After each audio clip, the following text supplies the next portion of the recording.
Binuksan na ng Department of Social Welfare and Development ang aplikasyon para sa Nationwide Government Internship Program. Ang GIP bahagi ng Kabataan 2000 program ng pamahalaan na layong bigyan ng pagkakataon ng mga estudyante ng kasanayan sa pagtatrabaho, lalo na sa mga tanggapan ng gobyerno, habang tinutulungan na matustusan ang kanilang pag-aaral.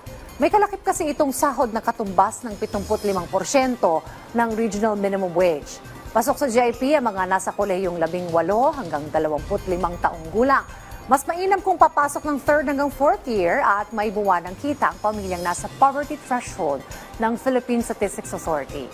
Ilan sa mga gagawin ni administrative tasks tulad ng pag-encode, pagtatalaga ng mga dokumento at pakipag-ugnayan sa iba pang tanggapan ng gobyerno. Pwedeng magsumite ng application sa email at link na naka-flash sa inyong screen.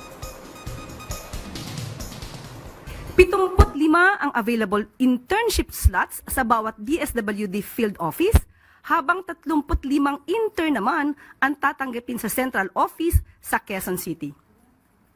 Tatanggap ng katumbas na 75% ng regional minimum wage as of November 2022 ang mga intern na kailangang makapagsilbi ng 30 working days. Sa mga interesado, ano pang hinihintay nyo? Apply na. Bukas na rin sa publiko ang 50 bagong urgent care and ambulatory services o BUCAS centers.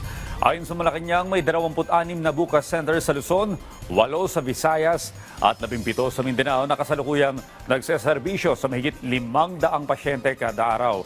Layon ng Department of Health sa ilalim ng pamumuno ni Pangulong Ferdinand R. Marcos Jr. na magbigay ng libreng serbisyong medikal gaya ng laboratorio at operasyon sa mga Pilipinong kailangan ng medikal na atensyon sa pinakamalalayong lugar. Target ng Department of Health na makapagpatayo pa ng hindi bababa sa 28 na BUCAS centers sa buong bansa para mapagsilbihan ang nasa 28 milyong Pilipino na nangangailangan ng accessible at dekalidad na serbisyong pangkalusugan.